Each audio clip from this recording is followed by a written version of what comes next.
Bisa dibilang, aku adalah tipe orang yang tidak percaya sesuatu sebelum melihat dengan mata kepala sendiri. Termasuk sosok makhluk halus.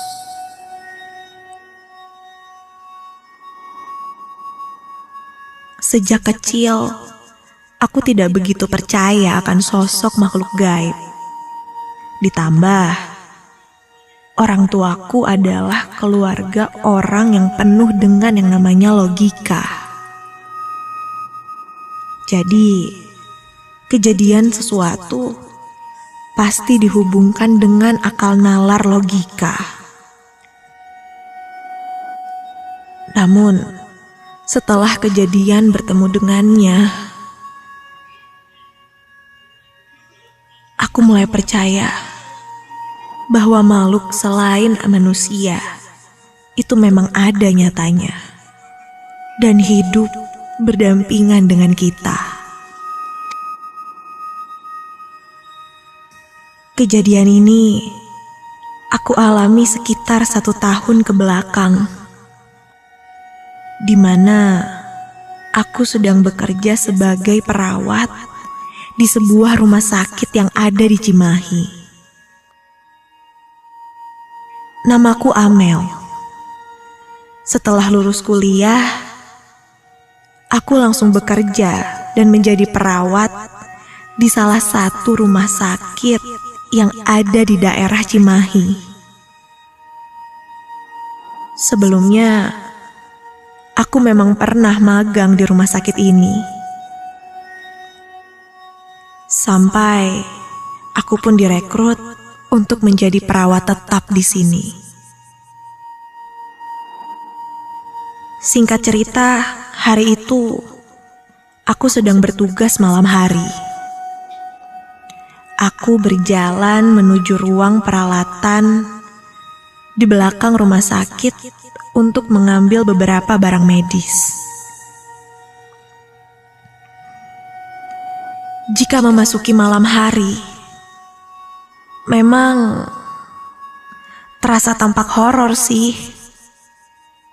Apalagi ruangan di belakang ini. Selain karena kurang penerangan, mungkin karena letaknya di belakang. Aku pun membuka pintu. Entah apa yang kupikirkan saat itu. Aku berkata agak sompral. Ya ampun, ini ruangan gelap banget sih. Pantas aja kalau banyak makhluk halusnya. Jadi kandang setan deh ini kayaknya.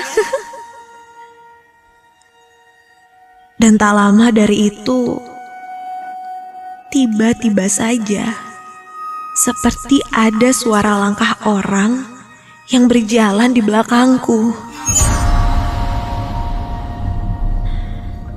Bulu kuduku merinding seketika. Padahal, kulihat jam baru saja menunjukkan jam 8 malam. Aku pun bergegas untuk mencari barang yang diperlukan. Dan setelah itu, langsung keluar dari ruangan ini.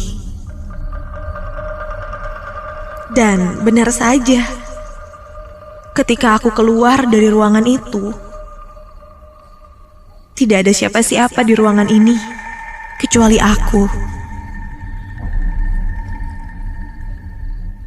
Kututup pintu kembali dan segera bergegas pergi. Aku berjalan kembali menuju ruangan pasien, berniat untuk melanjutkan tugasku.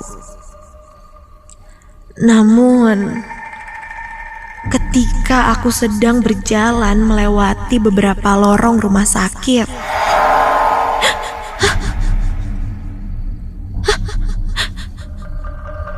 aku sedikit terkejut ketika melihat sekelebat bayangan putih dari arah depanku. Sangat cepat sekali. Namun, ketika kulihat lagi, tidak ada siapa-siapa. Kulihat ke sekitar untuk memastikan memang tidak ada siapa-siapa. Yang kulihat hanya lorong panjang yang kosong.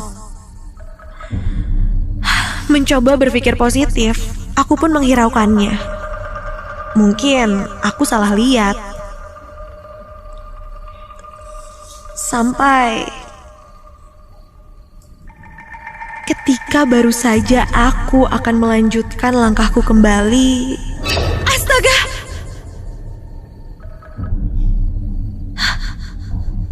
Kini ada yang menepuk pundakku dari arah belakang. Rasa parnoku semakin muncul saat itu. Karena setauku tadi kulihat di belakangku tidak ada siapa-siapa.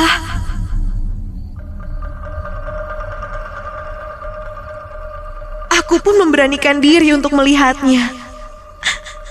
Dan ketika aku menolehkan kepalaku ke belakang, ternyata itu satpam yang sedang berkeliling. Astaga, Pak, ngegitin aja deh, kataku sambil menghela nafas.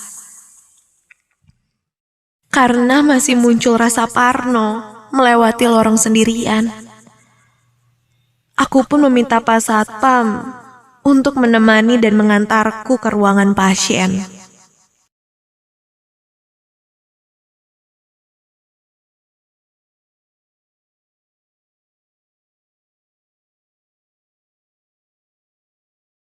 Waktu pun berlalu.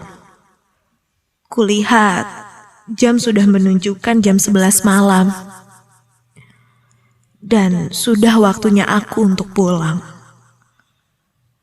Setelah semua pekerjaanku selesai, aku pun segera pulang menuju kosan yang tak jauh dari rumah sakit ini.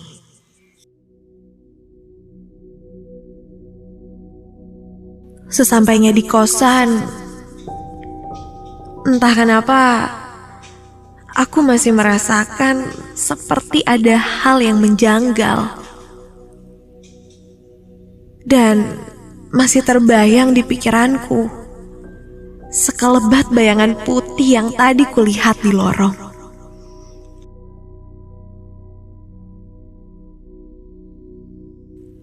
Aku mencoba untuk melupakannya.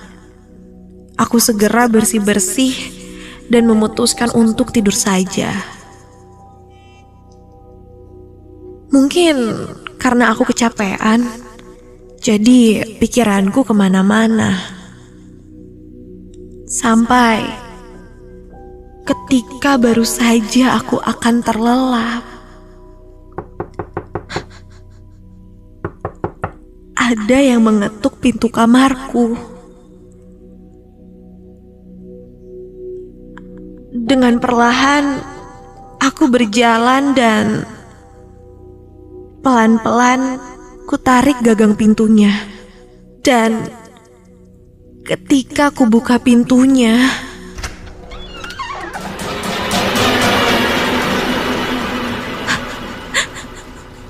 tidak ada siapa-siapa. Kulihat ke sekitar. Di depan pintu kamarku memang tidak ada siapa-siapa. Siapa sih? Ganggu orang tidur aja. Aku pun menutup kembali pintu kamarku. Dan baru saja aku akan melangkah menuju tempat tidurku, ada yang kembali mengetuk pintu kamarku ini. Refleks aku pun langsung membukanya kembali. Siapa sih? Lagi dan lagi tidak ada siapa-siapa. Padahal jelas sekali ku dengar tadi ada yang mengetuk pintu kamarku ini. Rasa kesal pun mulai muncul. aku sedikit membanting pintu kamarku karena kesal. Namun, lagi dan lagi ada yang mengetuk pintu kamarku. Aku pun berteriak, "Woi, siapa sih? Malam-malam jahil banget." Karena sudah mulai kesal, aku pun membuka kembali pintu itu. Dan astaga! Kini berdiri sesosok perempuan berambut hitam sebahu dengan wajah yang sangat pucat. Dia memakai baju putih dengan lengan pendek berwarna kusam dan kakinya tidak memakai alas kaki. Bola matanya berwarna putih dan terlihat urat-urat wajahnya. Aku langsung membanting pintu, bergegas lari ke tempat tidurku. Dan ketika aku tengok, ya Tuhan, sosok itu menembus pintu kamarku. Dan kali ini berada di dalam kamarku. Aku meloncat kaget ketika aku lihat lagi.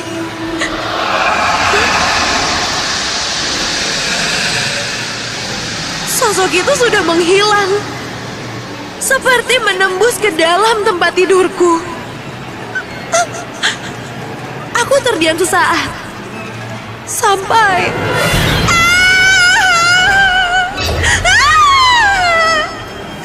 sebuah tangan tiba-tiba muncul dari kolong tempat tidurku dan mencengkeram kakiku.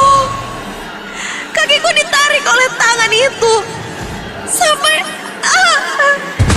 aku pun terjatuh. Dan di sana aku mulai tidak sadarkan diri lagi.